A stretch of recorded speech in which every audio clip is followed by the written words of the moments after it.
Good morning बच्चों। Maths with Manoj Mittal में आपका बहुत बहुत स्वागत है। कई दिन से बहुत बच्चों के फ़ोन आ रहे थे कि सर मैथ्स कब शुरू करोगे। हिंदी मीडियम के बच्चे परेशान हैं, उनके लिए कोई ऐसा चैनल या कोई ऐसा कोई इंस्टीट्यूट नहीं दिखाई दे रहा है आसपास कि जहाँ पे बच्चे अपनी तैयारी कर सकें, अपनी जो समस्याएं हैं उनको कह सकें। क्योंकि हिंदी मीडियम के बच्चों को बहुत हीन दृष्टि से देखा जाता है कि इन पे कुछ नहीं आता, कि ये परेशान है, या फिर जो सीबीएसई का बच्चा है वो ज़्यादा इंटेलिजेंट है, जबकि ऐसा कुछ नहीं है। हिंदी मीडियम के बच्चों के लिए ये पहला maths with Manoj Mittal channel शुरू किया गया है। इसमें आपको बिना किसी टेंशन के, देखिए, एक तो आप अपने अंदर से हीन भावना और डर निकाल दीजिए कि हम हिंदी मीडियम के बच्चे हैं और हम पता नहीं अच्छे से पढ़ाई कर पाएंगे या नहीं, या मैथ में हमारे नंबर आ पाएंगे नहीं, या हमें कौन सिखा पाएगा, किसको हम अपनी बात कह पाएंगे, किससे। बच्चों को क्वेश्चन पूछने से भी एजिटेशन होती है। तो अब आपकी इन समस्याओं का समाधान है, आपको डरने की ज़रूरत नहीं है। पहली बात, सीबीएसई से भी अच्छा कोर्स आपको पढ़ाया जाएगा विदाउट एनी फीस, कोई फीस नहीं है। ठीक है, ज़्यादा से ज़्यादा बच्चे इन चीज़ों का लाभ उठा सकें। मैथ्स विद मनोज मित्तल को ज़्यादा से ज़्यादा शेयर करें, सब्सक्राइब करें।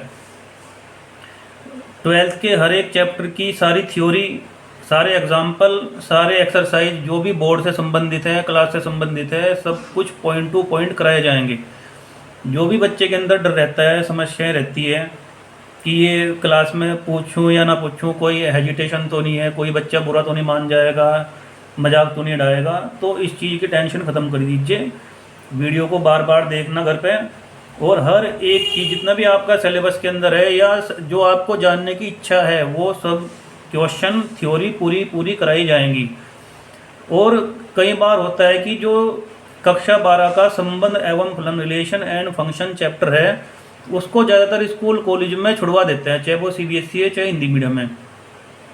उसको क्या करते हैं कि भाई चैप्टर नंबर 2 से स्टार्ट करेंगे, चैप्टर नंबर 3 से स्टार्ट करेंगे, रिलेशन एंड फंक्शन हम बाद में पढ़ाएंगे, क्योंकि बहुत हार्ड चैप्टर होता है। यही कहते हैं क्लास में कि बहुत हार्ड चैप्टर होता है, बाद में शुरू करेंगे। और फिर बाद में पूरा साल निकल जाते हैं तब भी शुरू नहीं करते। तो बच्चों के जो 5 मार्क्स या 6 नंबर या 5-6 नंबर का क्वेश्चन आता है वो फिर अधूरा रह जाता है। बच्चे के अंदर डर बैठ जाता है कि रिलेशन एंड फंक्शन बहुत हार्ड है, और अपने आने वाले जो जनरेशन, आने वाले जो बच्चे हैं, उनके भाई बहन, उनको भी यही बता के जाते हैं वो कि भाई रिलेशन एंड फंक्शन नहीं पढ़ना, बहुत हार्ड है, बहुत हार्ड है। ठीक है, जबकि ऐसा कुछ नहीं है, बहुत तरीके से पढ़ेंगे हम इस चीज़ को, शुरू करेंगे इसको अभी। ठीक है, ज़्यादा से ज़्यादा बच्चे इसको शेयर करें, सब्सक्राइब करें, एक दूसरे को बताएं कि आपका चैनल शुरू हो चुका है। ये आपका खुद का चैनल है मैथ्स विद मनोज मित्तल, और अध्याय 1 संबंध एवं फलन से ही स्टार्ट करेंगे, और इसके जितने भी एग्जाम्पल है सब कराएंगे, जितने भी थ्योरी है सब कराएंगे, और जितने भी इसके क्वेश्चन है बोर्ड से रिलेटेड सब कराएंगे, कोई टेंशन वाली बात नहीं है।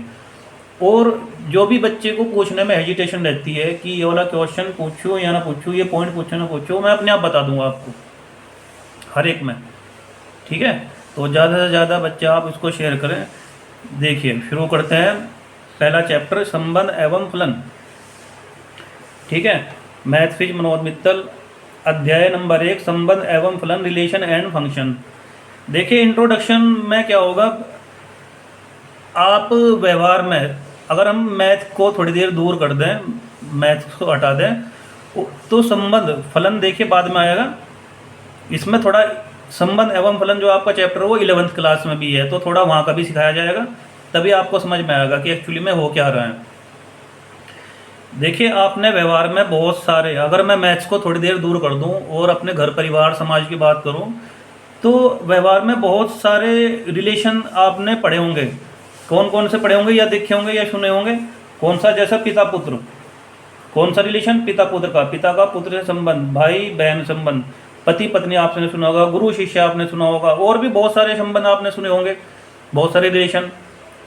ठीक है, तो ये क्या होते हैं, हमारे व्यवहारिक जो सामाजिक रिलेशन है। इसी तरह अगर आप देखें तो मैथ्स के अंदर भी जो पूरा मैथ्स है वो भी संबंध पे ही टिका हुआ है, और ये चीज़ आप बचपन से पढ़ते आ रहे हैं। आप देखिए, कोई संख्या है 3 > 1, ये रही 3 > 1, 3 > 1 का मतलब क्या है कि 3 1 से बड़ा है। ऐसे ही 5² = 25। ठीक है, 5² क्या है, 25, मतलब 5 का अगर वर्क कर दे तो क्या आता है, 25। A ≠ B, मतलब ए और बी आपस में बराबर नहीं है। 2 बिलोंग्स टू सेट 2 4 6 8, मतलब 2 एक मेंबर है किसका है, 2 4 6 8 जो सेट है उसका एक मेंबर है। और इसको रिप्रेजेंट कौन कर रहा है, ये बिलोंग टू, ये कहीं का निशान होता है एप्सिलॉन, एक ग्रीक अक्षर होता है एप्सिलॉन, उसको कहते हैं। और उसको समुच्चय की भाषा में क्या कहते हैं, बिलोंग्स टू। 2 एक मेंबर है 2 4 6 8 समुच्चय का। A is a subset of B, A उप समुच्चय है बी का। अब ये उप समुच्चय क्या होते हैं, ये भी 11वीं क्लास का मैटर है, ये भी 11वीं क्लास का मैटर है, दोनों चीज़ आपको बताई जाएंगे, टेंशन लेने वाली बात नहीं है। A is a subset of B, subset क्या होता है, सबसेट को हिंदी में क्या कहते हैं, उप समुच्चय। अगर सेट ए का प्रत्येक मेंबर सेट बी में है तब सेट ए को सेट बी का उप समुच्चय कहेंगे। ठीक है, विद एग्जाम्पल बताएंगे आपको, कोई टेंशन वाली बात नहीं है। अच्छा, जितने भी आपने अभी एग्जाम्पल देखे हैं, ये 3 greater than 1, 5 square equal to 25, a not equal to b, 2 belong to set 2 4 6 8, a is a subset of b, उसके अंदर आपने देखा होगा दो संख्याएं और दोनों के बीच में एक चिन्ह है, ये ग्रेटर देन, ये इक्वल टू, ये नॉट इक्वल टू, ये एप्सिलॉन मतलब बिलोंग्स टू, और ये सबसेट का। तो यही दोनों संख्याओं, लेफ्ट साइड ये राइट साइड की, left side right side, left side right side, left side right side, left side right side, उन दोनों के बीच में एक एक चिन्ह लगा हुआ है, और वो चिन्ह ही उनको बता रहा है कि आपके बीच संबंध क्या है, वही तो बता रहा है। इन्हीं सभी उदाहरणों में चिन्हों के दोनों ओर लिखे पद किसी न किसी संबंध को दर्शाते हैं। अतः इन जो ये चिन्ह है, इन्हीं चिन्हों को गणित की भाषा में क्या कहा जाता है, संबंध कहा जाता है। बस इतनी सी बात थी। तो इस चीज़ का इतना डर पैदा कर रखा है स्कूल कॉलेजों में कि ये बहुत बड़ा संबंध और फलन बहुत बड़ा चैप्टर है, बहुत हार्ड चैप्टर है, पता नहीं बच्चे के समझ में आएगा नहीं, उसके सिर पे से उतर जाएगा, बच्चा डर जाएगा, फिर आने वाली जनरेशन को बताएगा कि मैथ मत लेना। ऐसा कुछ नहीं है, सभी डर अभी निकला जाएगा आपका। समझ आ गया? ठीक है। कोई भी दो वस्तुएं आपस में किस कारण से संयोजित हैं, कोई भी दो वस्तुएं, देखिए कोई भी दो वस्तुएं आपस में किस कारण से संयोजित है, वही क्या कहलाता है, रिलेशन कहलाता है बस। ठीक, कहीं के अंदर, गणित के अंदर भी और समाज के अंदर भी। देखिए, इसमें आगे बढ़ने से पहले आपको 11वीं क्लास की दो तीन चीज़ें जानने की जरूरत है। समुच्चयों का कार्तीय गुणन मोस्ट इंपॉर्टेंट, 11वीं के लिए भी और 12वीं के लिए भी। पूरा रिलेशन फंक्शन समुच्चयों का कार्तीय गुणन पर ही आधारित है। ठीक है, समुच्चय का कार्तीय गुणन अगर आपने सीख लिया, और बहुत आसान है, एक ही सेकंड का भी आपको लगेगा कि हम क्या चीज़ छोड़ के आगे थे। समुच्चयों का जो कार्तीय गुणन है क्या होता है, यदि ए तथा बी दो अरिक्त समुच्चय नॉन एम्प्टी सेट है। देखिए, अरिक्त समुच्चय का मतलब क्या होता है, मतलब ए सेट और बी सेट दोनों में से कोई भी खाली नहीं होना चाहिए, कोई ना कोई उसका मेंबर जरूर होना चाहिए। ठीक है, अगर वो किसी भी सेट के अंदर कोई मेंबर नहीं है तो वो क्या कहलाता है, एम्प्टी सेट। ठीक है, और एम्प्टी सेट को हम कहीं से रिप्रेजेंट करते हैं 5 से, ये, या दूसरा कहीं से रिप्रेजेंट करते हैं मजला कोष्टक ब्रेसिस से। इसके अंदर कोई भी मेंबर नहीं होना चाहिए, या तो इससे रिप्रेजेंट करो या इससे रिप्रेजेंट करो।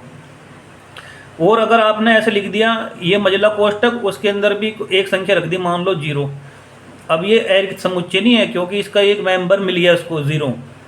अरिक्त समुच्चय, अब ये रिक्त समुच्चय कौन सा होगा, ये हो गया रिक्त। ठीक है, ये कौन सा कहलाएगा, अरिक्त, क्योंकि इसके अंदर अब एक मेंबर है, नॉन एम्प्टी, खाली नहीं है। अरिक्त को, रिक्त कौन सा होगा, एम्प्टी कौन सा होगा, ये वाला जिसके अंदर कोई भी मेंबर नहीं हो। उसको दो तरीके से रिप्रेजेंट करते हैं, एक तो ये वाला ब्रेसिस मजला कोष्टक कहते हैं, और एक फाई। ठीक है, इन दोनों में से कोई सा भी, मोस्टली क्या चलता है, फाई चलता है। अब देखिए, ए तथा बी अगर दो अरिक्त समुच्चय हैं तब ए तथा बी के कार्तीय गुणन को किस प्रकार परिभाषित करते हैं हम, ए क्रॉस बी। कैसे परिभाषित करते हैं, ए क्रॉस बी, ये जो क्रॉस का निशान है, गुना का निशान है, इसको कहते हैं कार्तीय गुणन। ध्यान रखना, बहुत आसान है। और इसकी परिभाषा लिखने का, ये क्या है, लिखने का तरीका है। देखिए, ये क्या है, क्रमिक युग्म, ए कोमा बी छोटे कोष्टक के अंदर रखा है इसको। ये क्या है, सच दैट का मतलब इस प्रकार है कि, ए और बी इस प्रकार है कि ए बिलोंग टू ए, मतलब जो कार्तीय गुणन के अंदर जो क्रमिक युग्म है उसके जो पहले वाले मेंबर हैं, ये वाला, ये ए, वो क्या होते हैं, सेट ए के मेंबर होते हैं। ध्यान रखना। और जो दूसरे वाला नंबर लिखा है बी, वो किसके मेंबर होते हैं, सेट बी के मेंबर होते हैं। यही बात यहाँ पे लिखा है, ए जहाँ ए बिलोंग टू ए तथा बी बिलोंग्स टू बी। एक रोज बी के अंदर जितने भी क्रमित युग्म बनेंगे उसके पहले मेंबर सेट ए के मेंबर होंगे, दूसरे मेंबर सेट बी के मेंबर होंगे, कोई भी आगे पीछे नहीं होगा। इस बात का ध्यान रखना, ठीक है। और जो समुच्चय है उसमें क्रम का महत्व नहीं होता, उसमें मेंबर आगे पीछे हो सकते हैं, क्रमित युग्म में ऐसा नहीं होता। एक रोज बी के अवयव ए बी, जो ये अवयव ए बी आया इसको हम क्या कहते हैं, क्रमित युग्म अर्थात ऑर्डर पेयर कहते हैं, इसका नाम है ये क्रमित युग्म। तो अब डरने वाली बात नहीं। अगर आपसे कोई पूछ ले क्रमित युग्म क्या होता है, कि जब भी हम दो समुच्चय का कार्तीय गुणन करेंगे तो जो समुच्चय के अंदर जो अवयव प्राप्त होंगे मझले छोटे कोष्ठक के अंदर, ठीक है, छोटे कोष्ठक के अंदर जो अवयव प्राप्त होंगे उसको हम क्रमित युग्म या ऑर्डर पेयर कहते हैं। क्रमित युग्म के पहले अवयव अर्थात स्मॉल ए समुच्चय ए के तथा दूसरे अवयव बी समुच्चय बी के अवयव होते हैं। अच्छा ध्यान रखना, इसकी ए और बी, स्मॉल ए और बी की जगह कोई भी संख्याएं हो सकती हैं, कोई भी, ठीक है, रियल नंबर हो सकते हैं कोई भी, अपोन में भी, माइनस वाले भी, वर्गमूल वाले भी, ऐसी कोई वो नहीं है। समझ गए। रिलेशन क्या होता है, व्यवहार में क्या होगा, जैसे पिता पुत्र, भाई बहन, पति पत्नी, गुरु शिष्य और भी होंगे। और गणित की भाषा में क्या होगा, बहुत सारे संयोजन हैं जिसमें बीच में greater than, equal to, not equal to, belongs to, ये गणित की भाषा में संबंध को व्यक्त करता है।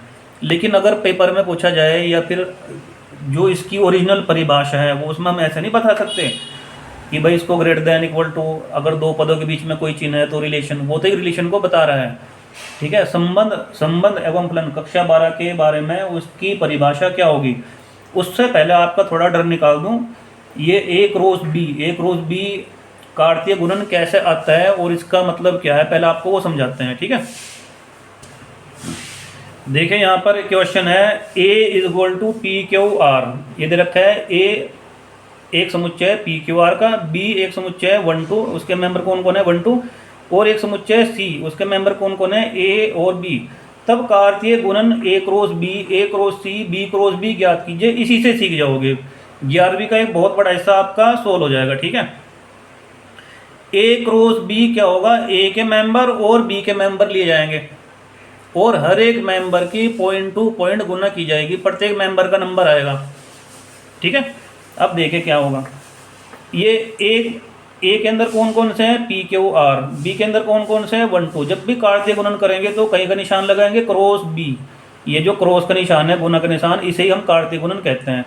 अब पहला ए, जो ए सेट है उसका पहला मेंबर कौन है पी, उसको पकड़ेंगे और इन दोनों में बारी बारी से मल्टीप्लाई करेंगे और हर एक मेंबर को कहीं के अंदर रखेंगे छोटे कोष्ठक के अंदर और बीच में कोमा का निशान लगाते रहेंगे। देखिए पहले सबसे पहला नंबर किसका आएगा, पी का। पी की 1 में गुना करी तो क्या आएगा, पी कोमा 1, समझ गए। पी की हमने 1 के साथ कनेक्शन ऐसे ही पढ़ सकते हैं, पी का 1 के साथ कनेक्शन बनाया, P1, फिर कोमा लगाइए। पी का कनेक्शन 2 के साथ, P कोमा 2, आगे समझ। P का काम पूरा हो गया। अब आइए Q के साथ, Q का कनेक्शन 1 के साथ बनेगा, यह आ गया Q कोमा 1, और Q का कनेक्शन किसके साथ बनेगा, Q कोमा 2, आया समझ। ठीक है, बारी बारी से सबको लेते रहो और ये जो छोटा कोष्ठक का ध्यान रखना, और बीच में अंदर भी कोमा आएगा बाहर भी कोमा आएगा बाबू, ठीक है। ये 2 आ गया। अब देखिए R का नंबर आया तो क्या होगा, R कोमा 1, फिर कोमा लगाइए, R कोमा 2, और इसको हम बंद कर दीजिए। तो ये जो समुच्चय, जो ये छोटे कोष्ठक का जो समुच्चय तैयार हुआ वो क्या कहलाता है, कार्तीय गुणन। कोई टेंशन वाली बात, कोई भी टेंशन वाली बात नहीं थी इसके अंदर, ठीक है। और इसी चीज़ को हम वेन आरेख द्वारा समझाएं। ये देखिए एक सेट हमने एक ये बनाया और ये बनाया, ये वाला सेट कौन सा है ए, ये वाला सेट कौन सा है बी। ए के मेंबर कौन कौन है पी क्यू आर, बी के मेंबर कौन कौन है 1 और 2। देखिए बारी बारी से कनेक्शन कैसा होगा, पी का 1 से और पी का 2 से, ऐसे ही क्यू का 1 से और क्यू का 2 से, आर का 1 से और आर का 2 से। इसको क्या कहेंगे हम, वेन आरेख द्वारा प्रदर्शित करना। तो वेन आरेख द्वारा प्रदर्शित कर दिया। वेन आरेख का बहुत बड़ा हिस्सा आपका कहाँ पे है, कक्षा 11 में। ठीक है, 12वीं में इसका रोल नहीं है इतना। आपको सिर्फ ये पता होना चाहिए कि ए क्रॉस बी तैयार कैसे हुआ। एक बार और देख लीजिए ए के, अच्छा यहाँ पे एक चीज़ और ध्यान रखना, देखो जो सेट तैयार हुए इसको जो पहले वाले मेंबर हैं, पहले वाले मेंबर कौन से हैं, इसके लिए पी, यहाँ पे पी, यहाँ पे क्यू, यहाँ पे क्यू, यहाँ पे आर, यहाँ पे आर। परिभाषा के अनुसार पहले वाले मेंबर सेट ए के होने चाहिए, तो है ना सेट ए के। और दूसरे वाले मेंबर 1 2 1 2 1 2 वो क्या होने चाहिए थे, सेट बी के, तो है ना। तो क्रॉस जो होता है कार्तीय गुणन, उसमें जो कर्मित युग्म होता है, कर्मित युग के पहले मेंबर पहले सेट के होते हैं, दूसरे मेंबर दूसरे सेट के होते हैं। ए क्रॉस सी को लीजिए, ए ये रहा है और सी ये रहा है। तो ए क्रॉस सी को कैसे प्रदर्शित करेंगे, देखिए सबसे पहले पी का कनेक्शन ए और बी के साथ होगा। तो पहले पी को लेते हैं ए के साथ, पी कोमा ए आ गया, फिर कोमा लगाइए। फिर पी का कनेक्शन किसके साथ होगा, बी के साथ होगा, लगाइए पी कोमा बी, हो गया पी का काम पूरा। अब आइए क्यू का नंबर आया, क्यू का कनेक्शन किसके साथ होगा, ए के साथ। तो बनाइए क्यू का कनेक्शन ए के साथ बनाइए और क्यू का कनेक्शन बी के साथ बनाइए। ठीक है, ऐसे ही आर का कनेक्शन किसके साथ होगा, ए के साथ, क्योंकि हम ए क्रॉस सी निकाल लेना तो ए और सी को लेंगे हम। तो आर का कनेक्शन किसके साथ होगा, ए के साथ, और आर का ही कनेक्शन किसके साथ होगा, बी के साथ। इसको बंद कर देंगे। अब ये जो पूरा समुच्चय तैयार हुआ है, इसके अंदर जो भी कर्मित युग्म तैयार हुए हैं, ये क्या कहलाता है, कार्तीय गुणन। क्यों पढ़ाया जा रहा है बार बार इसको, क्योंकि यही काम आएगा अब। बी क्रॉस बी, ठीक है। अब देखिए बी क्रॉस बी क्या होगा, काफ़ी इजी है, कोई डरने वाली बात नहीं है। अगर मैं आपको थोड़ा वैसा समझाऊँ तो बी क्रॉस बी, तो 1 2 और इसी का इसी के साथ, तो ऐसे भी लिख सकते हैं बी बराबर क्या दिया हुआ है, 1, 2। एक बार और लिख लीजिए, बी बराबर क्या दिया हुआ है, 1, 2। ठीक है, हमें क्या निकालना है, बी क्रॉस बी। होगी टेंशन खत्म। आप ही सोच रहे थे कि बी का बी से कैसे कार्तीय गुणन निकाल लेंगे, तो बी का बी से 2 बार लिख दो उसको, कहीं की टेंशन थी। अब देखिए पहले वाले मेंबर की दोनों के साथ होगी 1, 1, पहले वाले मेंबर की 2 के साथ होगी 1, 2। ठीक, ऐसे ही दूसरे का 1 के साथ 2, 1, दूसरे का 2 के साथ 2, 2। था कोई डर, कुछ भी डर नहीं था। तो ए क्रॉस बी निकालने का तरीका ये होता है। अब ए क्रॉस बी क्यों निकलवाया आपसे, क्योंकि हम रिलेशन की जो असली परिभाषा है, हमें धीरे धीरे वहाँ तक पहुँचना है, उसके लिए हमें कार्तीय गुणन का पता होना बहुत ज़रूरी था। ठीक है, अगर आपको एक थोड़ा सा और एक चीज़ बता दूं कि उप समुच्चय क्या होता है। देखिए उप समुच्चय वैसा आपने पढ़ा हुआ है, लेकिन थोड़ा सा रिवीजन कर लो। और इसको हम क्या कहते हैं, सबसेट। ठीक, निशान किस तरह होता है इसका, ये भी होता है, और कई जगह इसके नीचे ये भी लगा देते हैं, इसमें कंफ्यूज मत होना। देखिए यदि ए दे रखा है ए बराबर 1 2 3 4, और बी बराबर क्या दे रखा है 2 3 4 5, ठीक है, और 1।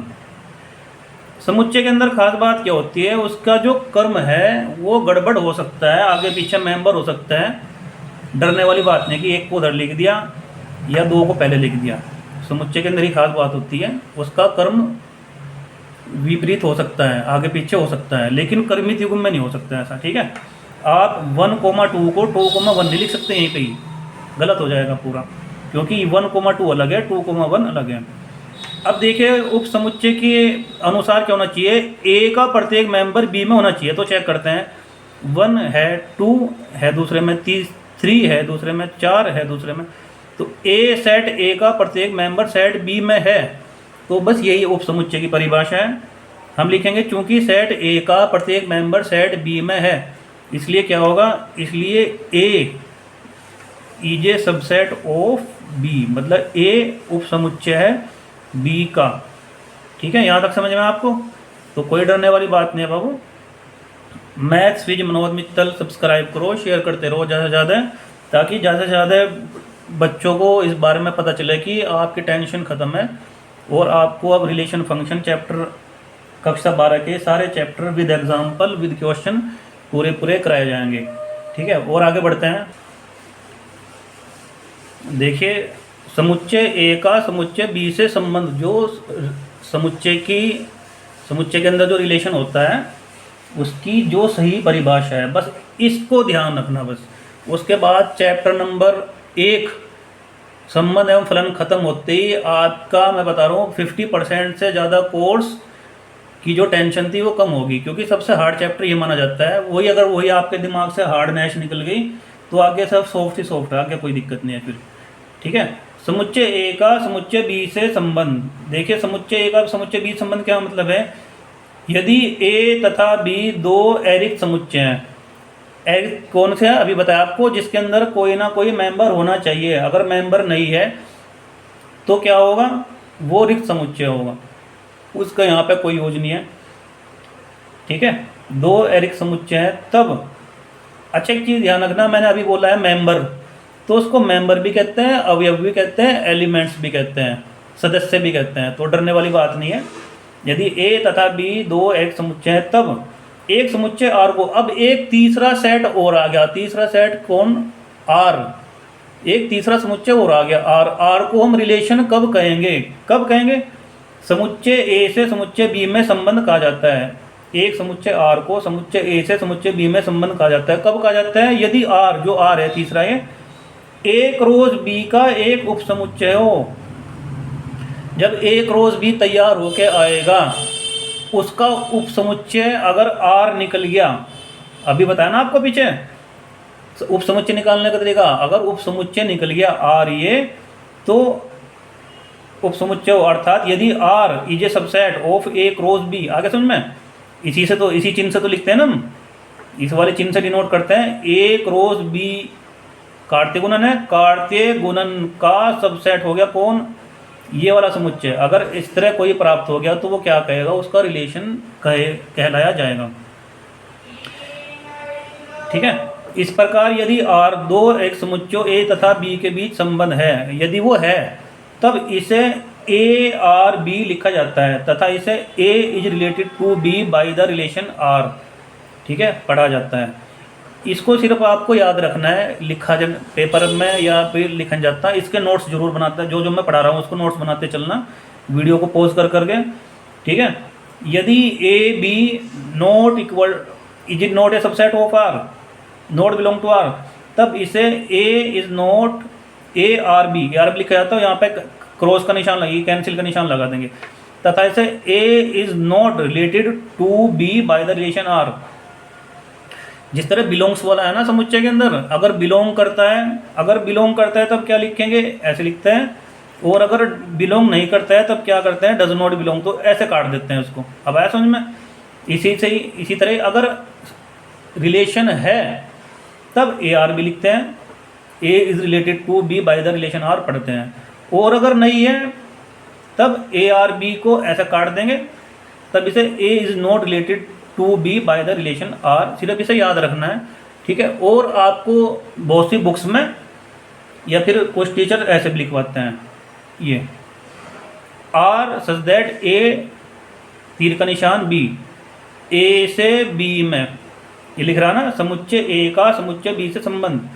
ये क्या है? आर क्या है? संबंध किसका किससे? ए का बी से संबंध भी पढ़ा जाता है। तो अगर आपको यहाँ पे कहीं भी इस तरह की चीज़ें लिखी दिखाई दे तो बच्चों टेंशन मत लेना किसी तरह की। ये लिखने के तरीके होते हैं इसके, ये भी लिखने का तरीका है। इसको भी बहुत से बच्चे देख के डर जाते हैं, पता नहीं क्या है। ए क्रॉस बी का मतलब कार्य गुणन है। आर क्या है? आर सबसेट होना चाहिए। ए तीर का निशान बी का मतलब है ए से बी में आर मतलब संबंध। ठीक है, देखिए थोड़ा रिवीजन कर लीजिए। उप समुच्चय सबसेट वैसे मैंने पढ़ा दिया आपको अभी थोड़ी देर पहले ही। यदि दो समुच्चय ए तथा बी इस प्रकार हैं कि समुच्चय बी का प्रत्येक अवयव समुच्चय ए में है।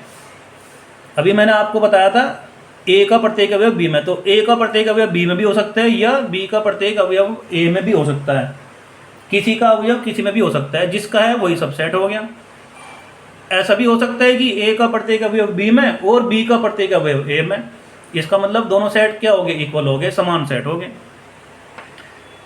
समुच्चय बी का प्रत्येक अवयव समुच्चय ए में है, तब समुच्चय बी को समुच्चय ए का उपसमुच्चय कहते हैं। ये बात मैंने आपको बताई अभी भी। देखिए ए के मेंबर कौन कौन है, 2 3 4 5 6 7, ठीक है। बी के मेंबर कौन कौन है, 3 5 7। ए का तो बी में है नहीं, है तो लेकिन सारे नहीं है, सारे होने चाहिए तभी सबसेट बनेगा। बी के देखते हैं मैं, बी का 3 है, बी का 5 है, बी का 7 है। तो बी का प्रत्येक अवयव कहाँ मिल गया आपको भाई, बी का प्रत्येक अवयव कहाँ मिल गया है, ए में मिल गया है। तो B is a subset of A, B is a subset of, लिखने का तरीका मिल गया आपको, B is a subset of A. और अगर आपको ऐसे भी लिख सकते हैं कि A is not a subset of B, ठीक है। जब वो है ही नहीं तो उसको लिखने का, जब भी कोई नहीं है तो उसको काट देंगे।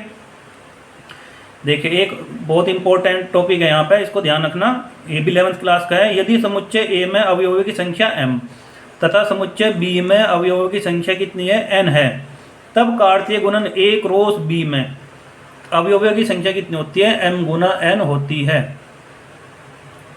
ठीक।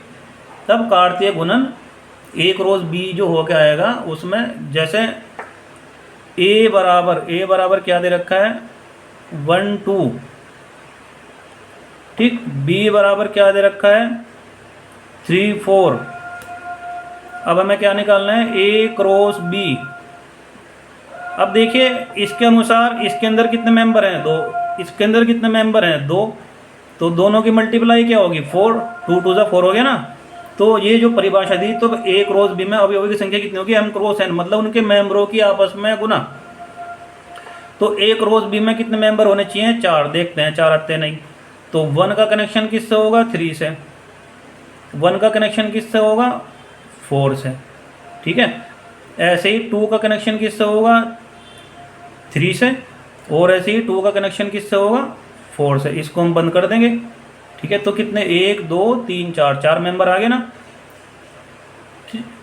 ये अवयवों की संख्या a क्रॉस b में अवयवों की संख्या कितनी मिले हैं, 1 2 3 4, 4 मेंबर मिले आपको, ठीक है। 4 कर्मित युग्म तैयार हुए हैं। एक कर्मित युग्म एक अवयव कहलाता है पूरा पूरा, ठीक है। यदि समुच्चय ए में अवयवों की संख्या m तथा समुच्चय बी में अवयवों की संख्या कितनी है, n है, तब कार्तीय गुणन a क्रॉस b में अवयवों की संख्या कितनी होगी भाई साहब, m क्रॉस n होगी। ये कहीं की संख्या होगी, अवयवों की संख्या, तथा समुच्चय ए से समुच्चय बी में संबंधों की कुल संख्या।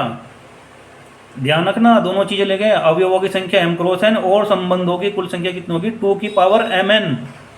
mn क्या है, अवयवों की संख्या यदि, ठीक है। इसका मतलब हमें पहले m क्रॉस n निकालना है, फिर 2 की पावर कर देनी है, ठीक है। तो संबंधों की संख्या कितनी होगी, 2 की पावर, इसके लिए कितनी होगी जो अभी क्वेश्चन दिया, अवयवों की संख्या कितनी बैठती है, 4, तो 2 की पावर 4, ठीक है। तो 2 की 4 बार मल्टीप्लाई, 2 2 4 2 8 16 आ गया।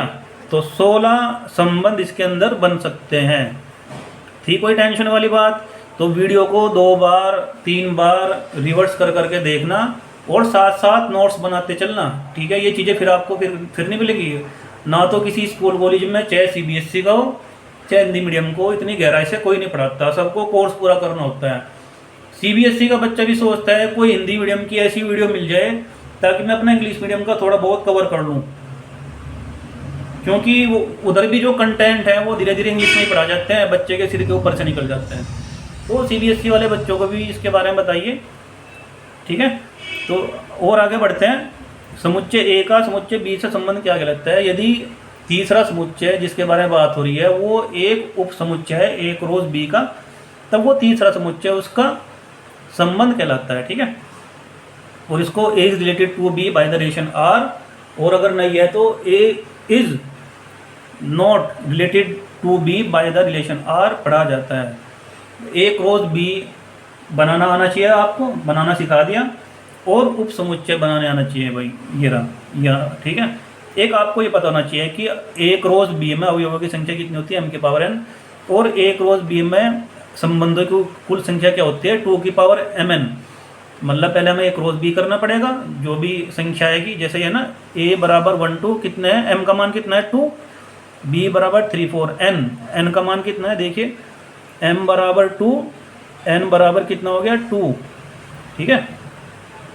तो एम एन कितना हो गया, एम एन कितना हो गया, यहाँ पे दोबारा देखिए, एम बराबर कितना है 2, यहाँ पे 2 मेंबर है ना, 1 2, और एन बराबर कितना है 2, 1 2, यहाँ पे भी 2 मेंबर है।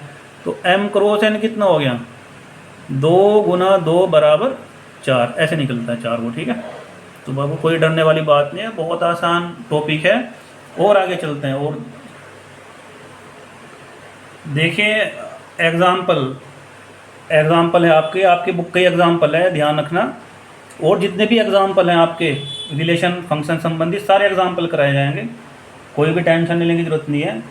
देखिए एक क्वेश्चन, इसी क्वेश्चन से आपको समझ आ जाएगा कि वास्तव में रिलेशन क्या है। सबसे अच्छा एग्जाम्पल लगता है मुझे, यदि a इज इक्वल टू 1 2 3, एक समुच्चय कौन सा है, a बराबर 1 2 3, b बराबर 2 3 4, तथा r बराबर क्या दे रखा है। अब एक चीज़ ध्यान रखना, आपके अंदर का डर निकाल दूं मैं, जो भी r का मान है, मतलब जो रिलेशन है, वो आपको बनाना नहीं है, वो बना बनाया मिलेगा आपको। ये रहा, a दे रखा है, b दे रखा है, r ये बच्चों बना बनाया मिलेगा। आपको सिर्फ ये पता लगाना है कि ये संबंध सही है या नहीं है, जो भी कंडीशन देंगे उसके अनुसार बनता है या नहीं, आपको सिर्फ ये पता लगाना होता है। तो इन्होंने एक संबंध बनाया r बराबर ए बी क्या है, कर्मित युग्म है। और कर्मित युग्म किस प्रकार डिफाइंड है, सच दैट, ये ऊपर नीचे दो बिंदी है, सच दैट कहते हैं। इसका मतलब होता है इस प्रकार है कि ए बी इस प्रकार है कि 2a बराबर b। रिलेशन क्या बना दिया इन्होंने, 2a बराबर b, मतलब अगर पहले वाले अवयव को 2 से गुना कर दें तो क्या प्राप्त होता है, दूसरे वाला अवयव। ये तो मतलब है इसका। और ये लिखने का तरीका है, a belong to E, b belong to b, मतलब पहले वाले जो मेंबर है वो a के मेंबर होंगे इसके, और जो दूसरे वाले मेंबर है वो b के मेंबर होंगे। तो बच्चे इसे देख कर डर जाते हैं कि भाई ये क्यों लिख दिया। तो बाबू ये लिखने का तरीका होता है बच्चों, कोई दिक्कत नहीं है। तो सिद्ध कीजिए कि R में जो रिलेशन तैयार हुआ, R ये समुच्चय A से समुच्चय B में एक संबंध है, हमें बताना है कि ये संबंध है, ठीक है। और समुच्चय A से समुच्चय B में संभावित संबंधों की कुल संख्या भी ज्ञात कीजिए। अब देखिए आपको पता है कि संबंध कब होगा, यदि A क्रॉस B, यदि R क्या होगा, A क्रॉस B का एक सबसेट हो तभी तो होगा। तो इसका मतलब A क्रॉस B चाहिएगा मैं यहाँ पे। अब देखिए दिया है क्या है, A बराबर क्या दे रखा है 1 2 3, और b बराबर क्या दे रखा है 2 3 4। तो सबसे पहले संबंध चेक करने के लिए हमें क्या चाहिएगा, क्रॉस मल्टीप्लाई चाहिए, कि कार्तीय गुणन। तो पहले वाले सेट के प्रत्येक मेंबर का दूसरे वाले सेट से कनेक्शन बना दो। एक का कनेक्शन क्या हो गया भाई साहब, 2 से 1 2, एक का कनेक्शन 3 से, एक का कनेक्शन 4 से, मिल गया। एक का काम पूरा हो गया, आप दूसरे को लो। 2 का कनेक्शन किससे होगा, 2 से, 2 का कनेक्शन 3 से, 2 का कनेक्शन 4 से, इसका काम पूरा हो गया। 3 को पकड़ो, 3 का कनेक्शन 2 से होगा, इस 2 से, फिर 3 का 3 से, फिर 3 का 4 से, 3 का कनेक्शन 3 से, और 3 का कनेक्शन 4 से, ठीक है। अब उन्होंने क्या दिया है कि R बराबर ए बी, 2a बराबर b। अब देखिए हमें क्या करना है यहाँ पे, 2a बराबर b, इस संबंध के अंदर जो ये संबंध ये कहीं में दे रखा है, आपने कक्षा 11 में पढ़ा होगा। ये जो सच दैट होता है ये गुण विधि है, इसकी गुण विधि में क्या करते हैं, सच दैट लगाकर यहाँ पे संबंध को डिफाइन कर देते हैं। और दूसरा क्या होता है, रोस्टर मेथड। ये जो ऊपर a क्रॉस b निकल के आया है, ये कौन से मेथड में आया है, रोस्टर मेथड में, ठीक है। तो इसको रोस्टर मेथड में बदलने की कोशिश करते हैं हम। कैसे बदला जाएगा, देखिए क्या दे रखा है, b बराबर 2a, ये तो दे रखा है, 2a बराबर b दे रखी है, b बराबर 2a। आप 10th क्लास में पहुंच जाइए, 10th क्लास में जिस तरह मान रखते थे, यदि a बराबर 1, a के मान क्या है 1 2 3, जब a बराबर 1 है तो b बराबर क्या हो गया, 2 गुना 1 बराबर 2, a बराबर 2 है तो b बराबर क्या हो गया, 2 गुना 2 बराबर 4, a बराबर 3 है तो b बराबर क्या हो गया, 2 गुना 3 बराबर 6। यहाँ पे एक चीज़ देखिए, a बराबर 1 है तो b बराबर 2, a बराबर 1 है तो b बराबर 2, उस b के अंदर मौजूद है 2। a बराबर 2 है, a बराबर 2 है तो b बराबर की निकल के आया 4, इसके अंदर मौजूद है, b के अंदर मौजूद है 4। a बराबर अगर हम 3 लेते हैं, 3 ले सकते हैं, ये रहा 3, तो b का मेंबर क्या निकला 6, जबकि b में तो 6 है ही नहीं, तो ये वाला तो हम ले नहीं पाएंगे। आया कुछ समझ में? बस अगर आपने ये चीज़ एक बार सीख ली तब आपकी टेंशन ख़त्म। ये जो रिलेशन दे रखा है ये वाला, उसको बाहर निकाल लो, ये निकाल लिया मैंने, b बराबर 2 है। अब a के मान भरते रहो, 1 2 3 4 जो भी दे रखे हैं, b के मान चेक करते रहो जो भी b में आएंगे, लेकिन b में सिर्फ हम वो मान लेंगे जो b में एग्जिस्ट करते हैं। अगर b में वो एग्जिस्ट नहीं करते उसको हम छोड़ देंगे। जैसे हमने 1 2 1 2, फिर 2 2 4 2 4, 3 6, 3 तो है लेकिन 6 नहीं है, तो इसको हम कैंसिल कर देंगे। तो सेट क्या बना हमारा, जो कर्मित युग्म तैयार होगा वो क्या बना है, 1 बना है, 2 बना है।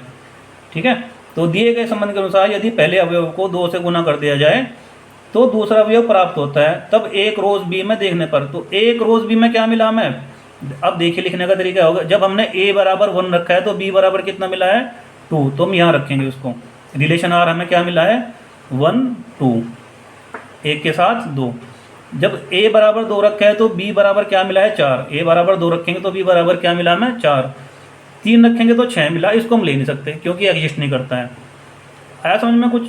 ठीक है, तो जो हमें बच्चों रिलेशन तैयार हुआ, जो हमें इन्होंने क्वेश्चन दिया उसके अनुसार रिलेशन हमारा क्या तैयार हो, क्या है 1 2 2 4।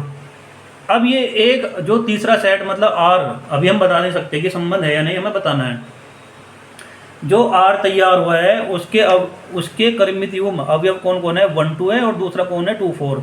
अगर ये बच्चों ये दोनों के दोनों एक रोज बी के अंदर पाए गए तो क्या हो जाएगा, सबसेट हो जाएगा। और अगर सबसेट हो जाएगा तो क्या हो जाएगा, संबंध। और अगर संबंध मिल गया तो आपकी टेंशन खत्म कि संबंध और फलन बहुत हार्ड चैप्टर था। ठीक है, देखिए 1 2 चेक करते हैं, 1 2 ये रहा है 1 2, 2 4 2 4 का है, ये रहा है 2 4। तो आर का प्रत्येक मेंबर कहाँ पे है, आर का प्रत्येक मेंबर एक रोज बी के अंदर मौजूद है। सारे ना हो कोई दिक्कत नहीं है, हमें तो आर से मतलब है, आर भाई रिलेशन से तो मतलब है हमें परिभाषा के अनुसार। आर का प्रत्येक मेंबर एक रोज बी के अंदर मौजूद है, तो आर क्या हो गया, संबंध हो गया। देखिए क्योंकि आर का प्रत्येक अवयव काटते गुणन एक रोज बी में है, इसलिए R is a subset of A cross B. ये लिखने का तरीका है, इससे डरने वाली बात नहीं है कि ये क्यों लिख दिया। ठीक है, इस तरह लिखा जाता है इन चीज़ों को। अतः आर समुच्चय ए से समुच्चय बी में एक संबंध है, बात खत्म। आपको बस ये तो सीखना है। अब जब भी इस तरह की कोई समीकरण देंगे पहले उसको बाहर निकाल लो, कार्तीय गुणन बना लो, एक रोज भी निकाल लो पहले। जो भी आर देंगे आर को इस तरह डिफाइन कर करके आर बना लो, चेक कर लो कि एक रोज बी के अंदर वो मेंबर है या नहीं। अगर एक रोज बी के अंदर है तो संबंध है, एक रोज बी के अंदर नहीं है तो संबंध नहीं है। ठीक है, तो सिद्ध कीजिए कि आर समुच्चय ए से समुच्चय बी में संबंध है, तो आर समुच्चय ए से समुच्चय बी में संबंध पाया गया है। ठीक है, अतः आर समुच्चय ए से समुच्चय बी में एक संबंध है। उसके बाद वो कह रहे हैं कि संभावित संबंधों की कुल संख्या ज्ञात कीजिए। अब संबंधों की कुल संख्या के लिए मैं क्या चाहिए, mn, पहले मेंबर दूसरे मेंबर के आपस में गुना। देखिए समुच्चय में अवयवों की संख्या कितनी है 3, समुच्चय बी में अवयवों की संख्या कितनी है 3, कहाँ से आगे मिल गई 1 2 3, समुच्चय बी में कितने हैं 1 2 3 मिल गए। तो पहले मैं एक रोज बी में अवयवों की संख्या निकालनी है बच्चों। तो एक रोज बी में अवयवों की संख्या क्या होती है 3 गुना 3। अगर इसको हम m लिख दें, इसको n लिख दें तो क्या होगा m गुना n। तो m गुना n कितना हो गया 3 गुना 3 बराबर 9। ठीक है, तो जो अवयव की संख्या निकल के आई उसको 2 की पावर में रख दो। अतः समुच्चय ए से समुच्चय बी में संबंधों की कुल संख्या कितनी होगी 2 की पावर 9। आया कुछ समझ? समुच्चय ए से समुच्चय बी में संबंधों की कुल संख्या 2 की पावर 9। तो बच्चों ज़्यादा से ज़्यादा वीडियो को सब्सक्राइब करिए, शेयर करिए, अपने दोस्तों को बताइए, CBSE वालों को बताओ ताकि वो भी ध्यान से देखें, अपने दिमाग से डर निकाल दो। हमेशा से आपके साथ रहा हूँ, हमेशा से आपके साथ हूँ। आपका सारा कोर्स विदाउट एनी फीस पूरा कराया जाएगा। ठीक है, ओके मैम, थैंक यू।